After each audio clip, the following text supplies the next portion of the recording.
আসসালামু আলাইকুম। কেমন আছেন সবাই? আশা করি সবাই ভালো আছেন। আলহামদুলিল্লাহ আপনাদের দোয়ায় ভালোবাসা আমিও ভালো আছি। আজকে আমি একটা ভিডিও নিয়ে আসলাম। আমাকে অনেকেই আমার এই ইউটিউব চ্যানেলে এবং ফেসবুক পেজ তো আসলে ওরকম ভিডিও ছাড়ি না। কিন্তু ইউটিউব চ্যানেলে অনেক মানুষ আমাকে অনেক কমেন্ট করতেছে, "ভাই ট্যাক্সি চালাবো কিভাবে?" বা ট্যাক্সি চালাতে চাই। তো আমি যারা নতুন আমার ভিডিও দেখতেছেন, আমি আসলে ভিডিও করা বন্ধ করে দিয়েছি অনেকদিন হয়। আজকে থেকে ১-১.৫ বছর ২ বছর ধরে প্রায় ভিডিও আমি দেই না। তো আরেকটা ভিডিও দিয়েছি আজকে অনেকদিন পরে। সেটা হইতেছে ভাই, যারা নতুন ট্যাক্সি চালাইতে চাইতেছেন সৌদি আরব হোক বা মিডল ইস্টের যে কোনো জায়গায় হোক, ট্যাক্সির অবস্থা এখন প্রচণ্ড খারাপ। প্রচণ্ড খারাপ বলতে অনেক খারাপ। আগের মতো ইনকাম নাই।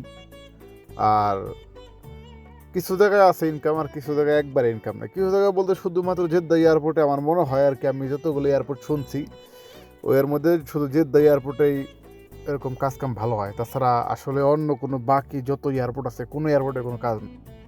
কারণ ইরান ইরাক আমেরিকার যুদ্ধের পর থেকে কি একটা অবস্থা হয়েছে যে সব ফ্লাইট বন্ধ হয়ে গেছে, রমজান মাস গেছে, কুরবানি ঈদ গেছে, কোনো কাজ নাই। তো এই আর কি, যারা নতুন চালাইতে চাইতেছেন ভাই, আসলে এখন আগের মতো ইনকাম নাই, শান্তি নাই। আমার ৭ বছর, আমি এই কোম্পানিতে ৭.৫ বছর কত হাসি খুশি জীবন পার করছি জেদ্দাতে, কিন্তু এখন মনে করেন যে আমি চলে আসছি আলোলা। আলোলা এমন একটা এরিয়া, এখানে ওইরকম কোনো কাজ নাই, সারাদিনে ২টা-১টা ফ্লাইট নামে। কিন্তু আমরা তো ভাই বসে থাকতে আসি নাকি, আমরা কাজ করতে আসছি, ট্যাক্সি চালাইতে আসছি। তো এই আর কি, এই দেখেন আমি এয়ারপোর্টে আসছি, এখন বেলা বাজে ১২টা। এখন একটা ট্রিপ মারো আবার রুমে চলে যাবো। তো এই আর কি, যারা নতুন করে ট্যাক্সি চালাই থাকতেছেন, আমি বলুন ভাই, আপনারা ট্যাক্সি চালানোর কথা বাদ দিয়ে অন্য কোনো কোম্পানিতে আসেন। আর আরেকটা কথা, যারা সৌদি আরবের মধ্যে আছেন তারা আসলে আমাকে অনেক সময় জিজ্ঞেস করেন, ভাই আমি কি ট্যাক্সি কোম্পানিতে কাফালা হয়ে পারুম কিনা। ভাই ট্যাক্সি কোম্পানিতে চাইলেই কাফালা হওয়া যায় না।